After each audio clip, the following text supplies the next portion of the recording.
সারা বিশ্বজুড়ে বাড়ছে তৃতীয় বিশ্বযুদ্ধের সম্ভাবনা। নতুন যুদ্ধের সূচনা হয়েছে ইসরায়েল, সিরিয়া এবং হুতি। এই চলমান যুদ্ধের মধ্যে আমাদের হাতে এসে পৌঁছেছে সর্বশেষ আপডেট আন্তর্জাতিক সংবাদ। জানিয়ে দিচ্ছি সংবাদ শিরোনাম। নতুন বিশেষ ক্ষেপণাস্ত্র তৈরি করছে ইরান।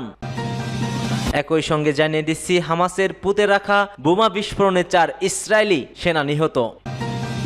এদিকে ইউক্রেনের হাতে আটক উত্তর কোরিয়ার 2 সেনা, দাবি জেলেনস্কির। ফের নেতানিয়াহুকে গ্রেপ্তারের জন্য পোল্যান্ডকে আহ্বান জানিয়েছে জাতিসংঘের বিশেষ দূত। সর্বশেষ থাকছে দিক পরিবর্তন করছে লস অ্যাঞ্জেলের আগুন, খালি হচ্ছে আরো এলাকা। এতক্ষণ শুনছিলেন সংবাদ শিরোনামগুলো, এবার বিস্তারিত। তবে তার আগে আপনি যদি ফিলিস্তিনকে সমর্থন করে থাকেন অবশ্যই কমেন্ট সেকশনে ইয়েস লিখে আপনার সমর্থনটি নিশ্চিত করুন। আর ভিডিওটি যদি ভালো লেগে থাকে একটি লাইক করবেন। পরবর্তী আপডেট পেতে চ্যানেলটিকে সাবস্ক্রাইব করার অনুরোধ রইল। নতুন বিশেষ ক্ষেপণাস্ত্র তৈরি করছে ইরান। নতুন বিশেষ ক্ষেপণাস্ত্র তৈরি করছে ইরান, সেই সঙ্গে শীঘ্রই নতুন ক্ষেপণাস্ত্র ও ড্রোন সিটিসি উদ্বোধন করবে দেশটি। এমন তথ্য জানিয়েছে ইরানের Islamic Revolutionary Guard Corps commander Major General Hossein Salami. স্থানীয় সময় ইরানের দক্ষিণ পশ্চিম অঞ্চলের শহর আবাদানে এক অনুষ্ঠানে ভাষণ দেওয়ার সময় মেজর জেনারেল সালামি বলেন, আইআরজিসি আরব ফোর্স নতুন বিশেষ ক্ষেপণাস্ত্র তৈরি করেছে। ক্ষেপণাস্ত্র, ড্রোন এবং সামরিক জাহাজ তৈরিতে আইআরজিসির অগ্রগতি তুলে ধরে কমান্ডার বলেন, ইরানের শক্তি, বিশালতা এবং গভীরতা প্রদর্শনের জন্য শীঘ্রই ক্ষেপণাস্ত্র এবং ড্রোন ধারণকারী নতুন সুযোগ সুবিধা উন্মোচন করা হবে। মধ্যপ্রাচ্যের সাম্প্রতিক অস্থিরতায় ইরান দুর্বল হয়ে পড়েছে এমন ধারণাও কমান্ডার উড়িয়ে দিয়ে বলেন, ইরান কৃত্রিম বুদ্ধিমত্তা ব্যবহার করে হাজার হাজার কিলোমিটার দূরে লক্ষ্যবস্তুতে আঘাত করার প্রযুক্তি তৈরি করেছে, যা বিশ্বের অর্থনীতি ও শক্তি একটি বড় অংশ নিয়ন্ত্রণ করে থাকে। তিনি জোর দিয়ে বলছেন, সিরিয়ার বাশার আল আসাদের সরকারের পতনের পর ইরান তার প্রতিরোধ ক্ষমতা নিয়ে চিন্তিত নয়, কারণ ইরান মূলত আরব দেশটিতে কোনো সামরিক সুবিধা ভোগ করেনি। তিনি আরও বলেন, আমাদের প্রতিরোধ ক্ষমতা অন্য কোনো দেশের ভিত্তিতে তৈরি করা হয়নি। ইরান প্রতিরোধ ক্ষমতা সম্পূর্ণরূপে তার নিজস্ব ভূখণ্ড, সংকল্প, সিদ্ধান্ত ক্ষমতা এবং কর্মক্ষমতার উপর প্রতিষ্ঠিত করে। গাজায় ফিলিস্তিনি প্রতিরোধ আন্দোলন হামাসের সঙ্গে লড়াইয়ে 4 ইসরায়েলি সেনা নিহত হয়েছে। এছাড়া আহত হয়েছে আরও 6 ইসরায়েলি সেনা। এক প্রতিবেদনে এ খবর দিয়েছে টাইমস অব ইসরায়েল। ইসরায়েলি প্রতিরক্ষা বাহিনী আইডিএফ জানিয়েছে, হামাসের বিরুদ্ধে স্থূল অভিযানে নিহত ইসরায়েলি সেনাদের সংখ্যা এখন 402-এ পৌঁছেছে। নিহত 4 সেনা হলেন সার্জেন্ট মেজর আলেকজান্ডার ফেডোরেক্সকো, স্টাফ সার্জেন্ট দানালিয়া দিয়াকভ এবং সার্জেন্ট ইয়াহাব মায়াদান এবং সর্বশেষ সার্জেন্ট এলিয়াফ আসকারার। এছাড়াও আহত হয়েছে আরও 6 জন। তাদের মধ্যে 2 জনের অবস্থা খুবই গুরুতর।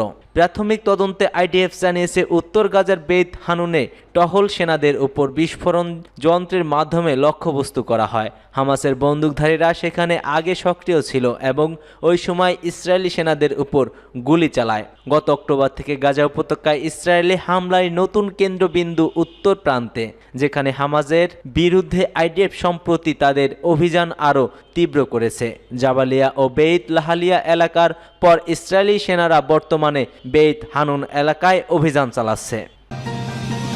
ইউক্রেনের হাতে আটক 2 উত্তর কোরিয়ার সেনা, দাবি জেলেনস্কির। রাশিয়ার হয়ে যুদ্ধ করা উত্তর কোরিয়ার আহত 2 সেনাকে আটক করা হয়েছে বলে দাবি করেছেন ইউক্রেনের প্রেসিডেন্ট ভ্লাদিমির জেলেনস্কি। তাদেরকে যুদ্ধবন্দী হিসেবে আটক করা হয়েছে বলে জেলেনস্কি এ খবর নিশ্চিত করেন। প্রতিবেদনে বলা হয়েছে, তুরস্ক থেকে উত্তর কোরিয়ায় 2 সেনাকে আটক করেছে ইউক্রেনের সেনারা। তারা রুশ বাহিনীর পক্ষে যুদ্ধ করছিলেন বলে দাবি ইউক্রেনের। জেলেনস্কি বলছে, এই 2 জনকে চিকিৎসা দেওয়া হচ্ছে ও তারা এখন কিয়েভেই রয়েছে। সাহসিকতার সঙ্গে উত্তর কোরিয়ার 2 সেনাকে ধরে ফেলার জন্য সেনাবাহিনীকে বিশেষ ধন্যবাদ দিয়েছে ইউক্রেনের প্রেসিডেন্ট। তিনি বলেন, এটি কোনো সহজ কাজ ছিল না, কেননা যুদ্ধে উত্তর কোরিয়ার সেনারা যোগ দিয়েছে।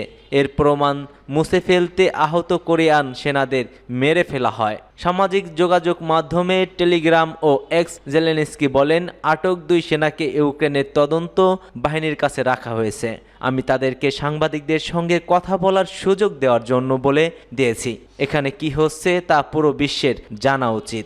ওই 2 সেনা সদস্যের ছবিও শেয়ার করেন জেলেনস্কি, তবে তারা যে আসলেই উত্তর কোরিয়ার নাগরিক কিনা তার কোনো প্রমাণ দেননি তিনি।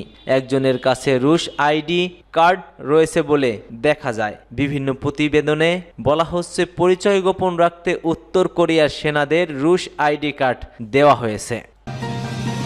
নেতানিয়াহুকে গ্রেপ্তারের জন্য পোল্যান্ডকে আহ্বান জানিয়েছে জাতিসংঘের বিশেষ দূত। ইসরায়েলের প্রধানমন্ত্রী বেনিয়ামিন নেতানিয়াহুকে গ্রেপ্তারের জন্য পোল্যান্ডের প্রতি আহ্বান জানিয়েছে জাতিসংঘের বিশেষ দূত ফ্রান্সিস্কা আলবানিজ। খবর আনাদুলো এজেন্সির। ফ্রান্সিস্কা আলবানিজ বলছেন, পোল্যান্ডকে দ্বিচারিতা এড়াতে হবে এবং ইসরায়েলি প্রধানমন্ত্রী বেনিয়ামিন নেতানিয়াহু যদি দেশটিতে সফর করেন তাহলে তাকে গ্রেপ্তার করে সর্বজনীন ন্যায় বিচারের নীতিমালা সমুন্নত করতে হবে। আন্তর্জাতিক অপরাধ আদালতে আইসিসি পরানুভুক্ত রাশিয়ার প্রেসিডেন্ট ভ্লাদিমির পুতিনকে আটক না করায় মঙ্গোলিয়ার প্রতি নিন্দা জানায় পোল্যান্ড। এর প্রেক্ষিতেই এমন কথা বলেন আলবানিজ লিখেছেন, আইসিসি সদস্যরা আইসিসি পরোয়ানা জারি হওয়া ব্যক্তিদের গ্রেপ্তার করতে বাধ্য। রুশ প্রেসিডেন্ট ভ্লাদিমির পুতিনকে গ্রেপ্তার না করায় মঙ্গোলিয়াকে নিন্দা করা পোল্যান্ডের উচিত নেতানিয়াহুকে গ্রেপ্তার করা। আইনের নির্বিচার প্রয়োগ, আন্তর্জাতিক ন্যায় বিচার এবং বহুপক্ষিতার সার্বজনীনকে ক্ষুণ্ণ করা।